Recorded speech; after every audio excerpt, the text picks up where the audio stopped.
Hai, welcome to Artocles. Kisah kali ini kita ke negara Filipina yang cukup lama nggak dapet kasus dari sana, menuju ke Cebu City yang dekat daerah pantai, dan bertemu dengan seorang gadis remaja yang akan beranjak dewasa dan sedang ranum-ranumnya. Daftar segera di situs slot tergacor.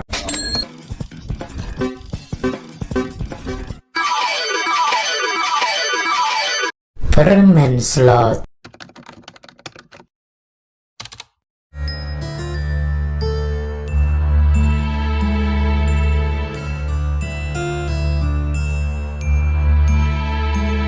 Sekarang kita bertemu dengan keluarga Loterte yang tinggal di kota Cebu, negara Filipina. Sang istri bernama Katri dulunya sempat bekerja sebagai pramuniaga pusat perbelanjaan.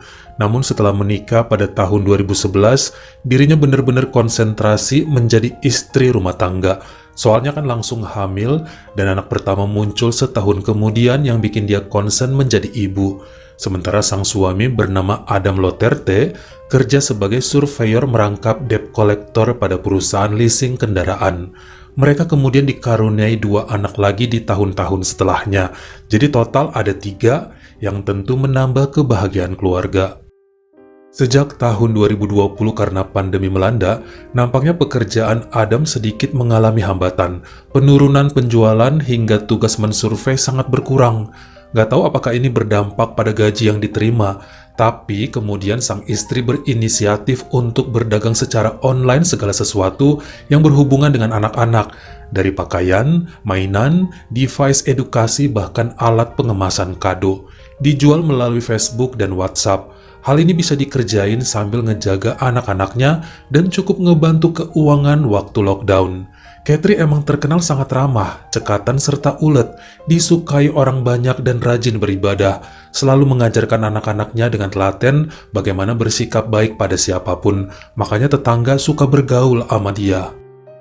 Pada bulan Agustus 2020, ada seorang wanita bernama Irene Nepomuceno datang ke rumahnya sambil nangis, menyatakan bahwa dia sedang mengandung 4 bulan akibat perbuatan Adam. Tentu aja Katri kaget ya, sebab nggak nyangka bahwa suaminya bakal punya selingkuhan, bahkan sampai hamil segala. Ini sempat bikin Adam kaget dan gelagapan. Namun sang istri dengan tenang menyuruh suami dan Irene keluar dari rumahnya. Dia nggak mau anak-anak tahu dan sedih dengan permainan kotor bapaknya. Adam benar-benar menuruti dan menarik cewek itu keluar dari rumah. Terjadi pertengkaran di antara mereka di jalanan yang bikin beberapa orang mulai heboh. Tapi Katri malah menutup pintu rumah dan nggak memperdulikan walau hatinya sakit. Namun malam harinya sekitar jam 11, sang suami pulang dan minta maaf atas kejadian ini. Dia terangkan bahwa janin yang dikandung Irene belum tentu anaknya. Soalnya wanita itu adalah penghibur, makanya Adam menolak untuk bertanggung jawab sebab cewek kayak gituan kan biasanya cuma ngejar duit doang. Seminggu kemudian ternyata si Irene muncul dan ngaku emang Adam belum tentu ayah dari bayinya. Namun dia meminta Katri dan suaminya memberi sedikit bantuan uang untuk biaya pulang kampung ke Iloilo City. Dia udah lama nggak ada pemasukan karena pandemi dan sangat butuh duit biar bisa mudik. Setelah ngobrol panjang dan janji tak akan mengganggu mereka lagi, akhirnya Katri setuju untuk memberikan wanita tersebut 15.000 peso atau sekitar 4 jutaan rupiah pada Irene. Yang penting cewek itu pergi, walaupun tetap ada sedikit kegelisahan mengenai kandungan Irene. Suaminya kan ngaku ikut nabung di perut itu, ngeri kedepannya bakal datang lagi tuh perempuan minta tanggung jawab. Makanya kemudian semua kontaknya diblokir, dan Adam pun berjanji tidak akan mengulangi kesalahan yang sama pada wanita lain.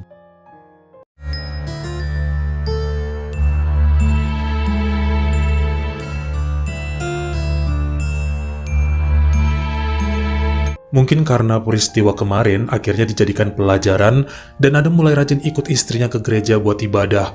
Kalau dulunya males-malesan, sekarang janji akan lebih sering kebaktian tanpa beralasan apapun. Selain itu, kini waktu untuk lebih dekat dengan keluarga pun makin sering terjadi. Weekend ngajakin anak-anak main dan lebih aktif menemani putra-putranya belajar. Kalau dulu kan dia cuek ya, dan malah kebanyakan istrinya yang ngerjain segala hal. Sepertinya Adam mau nunjukin perubahan positif. Dia mau membuktikan bahwa takkan pernah mengkhianati keluarga lagi dan lebih setia. Pada hari Minggu di awal Januari 2021, pemuka agama di tempat keluarga Loterte beribadah bernama Pendeta Andrew Thomas mengajak bicara Katri secara serius jika memang bersedia untuk menerima seorang gadis yang gak terlalu remaja lagi bernama Nelma Quintana untuk tinggal di rumahnya. Kemarin kan Katri sempat info katanya mencari asisten yang bisa bantu-bantu jualan online-nya sekaligus mengawasi anak-anak di rumah. Apakah setuju jika Nelma yang bekerja di sana? Menurut cerita Pendeta Andrew Thomas, Nelma aslinya dari pinggiran kota Cebu dekat pesisir pantai yang sejak kecil diasuh oleh sang nenek sebab merupakan anak yatim piatu. Hanya lulusan SMP dan sempat kerja juga di pabrik. Neneknya meninggal karena pandemi di pertengahan tahun 2020. 5 bulan terakhir numpang tinggal dengan kawannya bernama Geraldine, tapi nampaknya terjadi perselisihan yang membuat persahabatan mereka retak dan Geraldine malah nganter Nelma ke gereja untuk dibantuin cari kerja dan tempat tinggal. Setelah ketemu langsung dengan Nelma dan mendengar sedikit cerita mengenai kisah hidup gadis tersebut, Katri yang mudah tersentuh pun langsung baper serta menangis. Makanya dia sangat berniat untuk mengangkat gadis itu menjadi adiknya. Entar diajarin urus dagangan online sambil bisa ngejagain anak-anaknya kalau nggak terlalu sibuk. Tentu aja Pendeta Andrew Thomas sangat senang dan berharap mereka saling cocok. Menolong orang itu adalah kewajiban dan emang si Katri sangat baik. Jiwa memberi serta sikap pedulinya sangat kental. Pantesan aja, jadi bukan tanpa alasan dia disukai sekaligus dihormati oleh warga sekitar maupun jemaat di tempatnya beribadah. Selama sebulan tinggal di salah satu kamar yang ada di belakang rumah Katri, nampaknya Nelma bersikap wajarnya orang yang bersyukur. Dia rajin ngebantuin ngebungkus produk jualan, diajarin bagaimana melakukan transaksi pengiriman di ekspedisi, bahkan sangat kompak dengan anak-anak yang berusia 1, 5, dan 9 tahun. Beberapa kali jika dalam kondisi nggak terlalu sibuk, Katri mengajaknya ikut ibadah di rumah, mendengarkan curhatan Nelma mengenai susahnya hidup selama ini, dan setiap hari Minggu juga selalu ikut bersama keluarga Loterte ke gereja. Pendeta Andrew Thomas sangat senang ya melihat keharmonisan yang terjalin. Namun, ada sedikit perubahan pada bulan Maret sejak Katri membelikan handphone second pada gadis itu. Nelma yang berusia 18 tahun mulai lelet dalam bekerja. Susah kalau dipanggil dan kebanyakan main handphone. Beberapa kali Katri harus berteriak keras, baru gadis tersebut muncul dengan susah payahnya. Sampai pada 16 Maret 2021, ada seorang pria muda bernama David Santonia yang datang ke rumah mereka dan diperkenalkan Nelma sebagai kekasihnya. Ternyata mereka udah pacaran sejak 2019 dan baru saling kontak lagi 2 bulan terakhir karena si Nelma kan pindah-pindah. Sekarang udah punya handphone dan bisa DM-DM-an melalui akun sosial. Katri sebenarnya nggak keberatan dengan hubungan mereka. Tapi belakangan malah pemuda itu sering datang ke sana siang dan malam, bikin gadis tersebut jadi nemenin ngobrol terus dan mulai cuek sama kerjaannya. Yang ada, dempet-dempetan mulu dengan David sampai nggak inget waktu.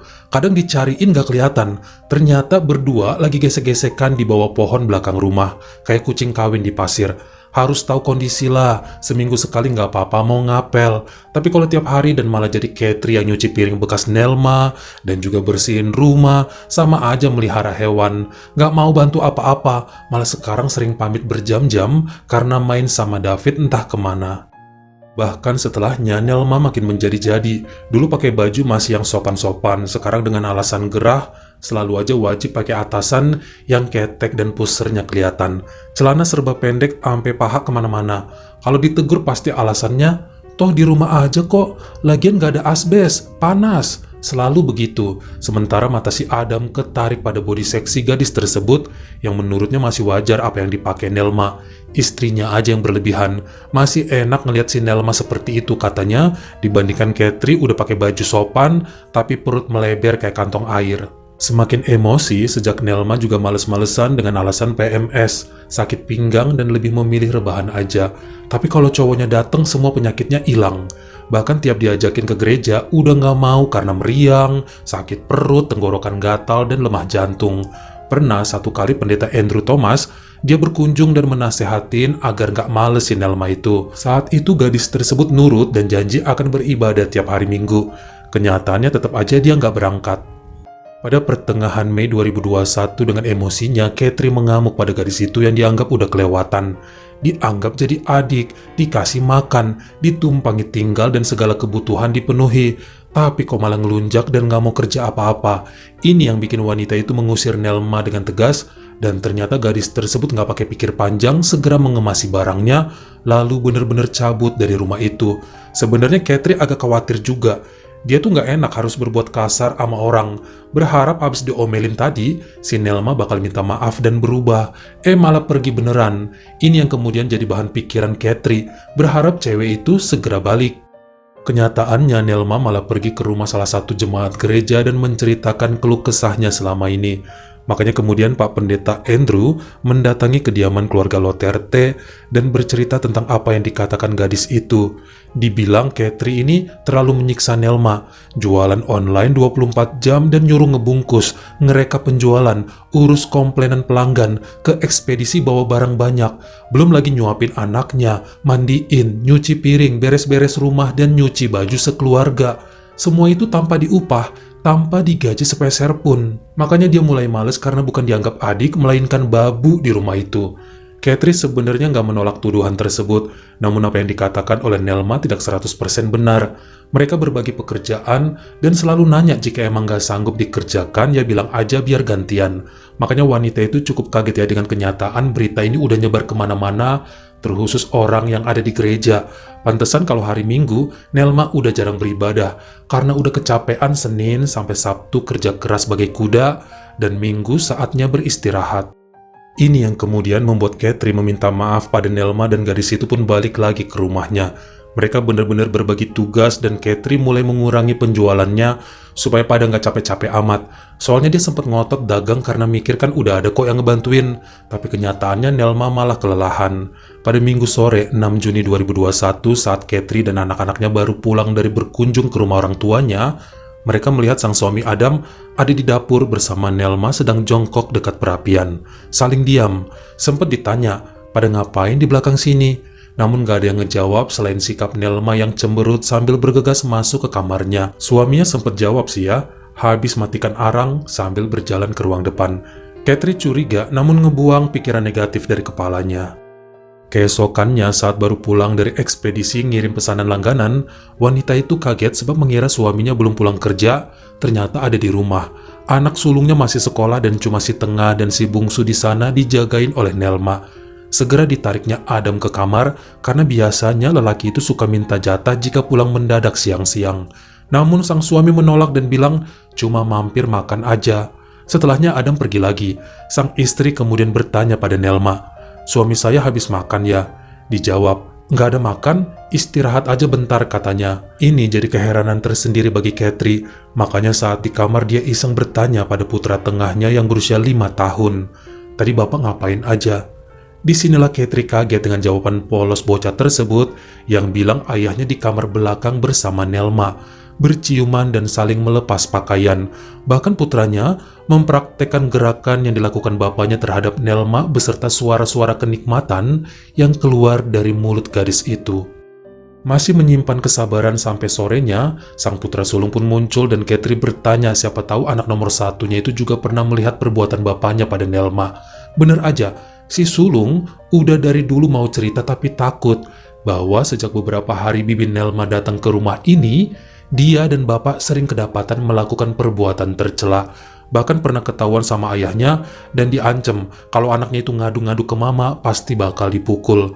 Bahkan si sulung mempraktekkan juga ya gerakan apa yang dilakukan bapaknya terhadap tubuh Nelma karena dia bingung menjelaskan dengan kata-kata. Kejadiannya di kamar si bibi, di bangku panjang dekat kompor dapur, di bawah pohon pisang halaman belakang, sampai pernah juga di samping kasur adiknya.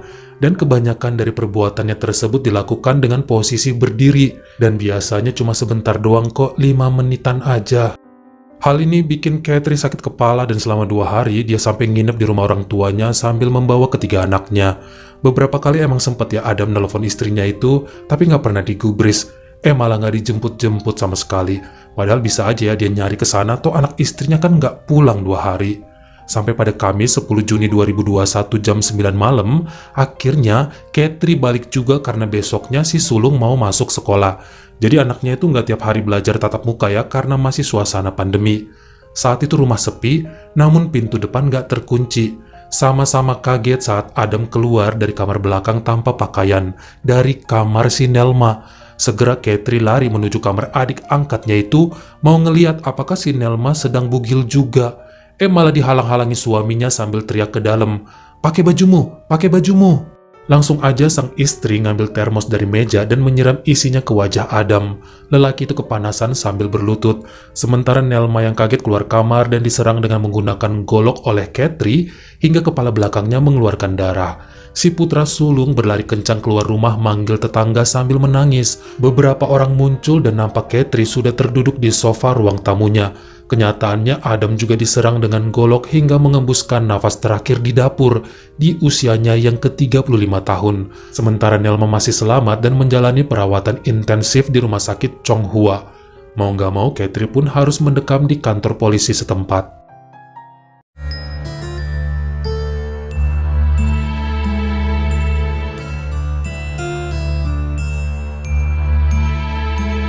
Awalnya pendeta Andrew Thomas mengira bahwa Nelma adalah pelaku yang menghabisi keluarga Loterte. Namun begitu pihak kepolisian menceritakan kejadian detailnya, dia makin kaget sebab tidak mengira Katri yang dikenal baik, penyabar, dan religius sanggup melakukan ini semua. Dan kenyataan bahwa cuma Adam Loterte yang kehilangan nyawa, mengira ini ada hubungannya dengan ketidaksetiaan sang suami di masa lampau. Ternyata berhubungan dengan Nelma si adik angkat yang yatim piatu. Awalnya tetangga dan anak-anak Katri yang bercerita mengenai kronologi kejadian malam itu sebab ibu mereka selalu menutup mulutnya. Sampai akhirnya setelah didampingi pengacara Mary Moreno, terjabar juga dari mulut Katri rentetan kejadian sejak mereka pulang ke rumah sampai saat ini. Beberapa hari setelahnya, Nelma yang sudah membaik pun bercerita mengenai hubungannya dengan Adam. Benar sekali bahwa sejak beberapa hari dirinya numpang di situ, lelaki tersebut merayunya untuk melayani nafsu sebagai bayaran atas izin tinggal. Kemudian mengancam jika ngadu bakalan diusir dan difitnah balik sebab nggak ada yang akan percaya sama Nelma, termasuk Katri. Bahkan dulu awalnya kan pacar Nelma si David sering ngapel, tapi udah nggak pernah sebab ada marah. Pemuda itu nggak boleh lagi berkunjung ke sana atau Nelma akan diusir. Seperti nggak punya pilihan dan terpaksa melayani Adam yang bikin si Nelma kelimpungan, katanya sehari bisa 2-3 kali. Jika ada kesempatan, pasti lelaki tersebut minta jatah. Makanya saat dirinya juga kesal dengan pekerjaan menumpuk dan Katri yang makin cerewet, langsung aja pergi saat diusir kemarin. Ternyata nggak ada juga yang mau nampung dia tinggal. Jadi balik lagi ke rumah itu. Jangan tanya ya kenapa selama ini Nelma bungkam dengan perlakuan Adam. Kenapa nggak melapor sama Katri, pendeta Andrew, atau orang lain? Alasannya cuma satu. Takut karena selalu diancam akan dihabisi nyawanya. Akan dikejar sampai kemanapun. Takut, pokoknya takut. Cukup sedih juga ya Katri dengan pengakuan gadis itu, sebab dia nggak peka dengan tabiat suaminya yang dari dulu nggak tobat-tobat. Katri awalnya mengira antara Adam dan Nelma ini saling cinta, makanya selingkuh. Ternyata gadis itu merupakan korban juga. Makanya di malam kejadian setelah menyiram wajah suaminya, dia serang Nelma dengan golok karena berusaha kabur. Masih merasa emosi, diserang lagi si Adam yang masih kesakitan sambil memegangi wajahnya, hingga benar-benar meregang nyawa. Kesaksian Nelma diperkuat dengan beberapa bukti SMS dari Adam pada dia yang isinya, "Lagi di mana? Istri saya ada atau enggak? Temuin saya di belakang 5 menit lagi." Dan kata-kata paksaan serta ancaman yang membuat gadis tersebut selalu terintimidasi. Sampai pada hasil keputusannya per hari Senin 17 Januari 2022, Hakim di Pengadilan Tinggi Wilayah Cebu menyatakan bahwa Katri Loterte bersalah atas kejahatan yang menghabisi nyawa suami serta penyerangan terhadap Nelma. Wanita berusia 34 tahun tersebut mendapat hukuman 25 tahun penjara dan boleh bebas dengan jaminan setelah menjalani sedikitnya 17 tahun kurungan. Nelma dibebaskan dan tinggal dengan kawan lamanya Geraldine, sementara hak asuh atas anak-anak Katri jatuh pada nenek kakeknya. Bagaimana menurut kamu? Apakah terlalu ringan jika Katri hanya mendekam selama 17 tahun saja nanti di penjara? Kalian komen di bawah. Kalau kamu suka sama video ini, jangan lupa ya klik like serta tombol share-nya. Buat yang baru pertama kali mampir, atau udah sering mampir tapi belum berlangganan, jangan lupa klik dulu tombol subscribe dan juga dinyalain notifikasinya, supaya lain kali kalau misalnya saya upload video baru, kamu jadi orang pertama yang tahu. Follow juga Instagram saya jika berkenan di Artokels S-nya 2, dan jangan lupa untuk nontonin semua video saya yang lainnya. Ingat ya, tetap jaga jari dan juga lidah kita supaya nggak nyakitin hati orang lain. Terima kasih.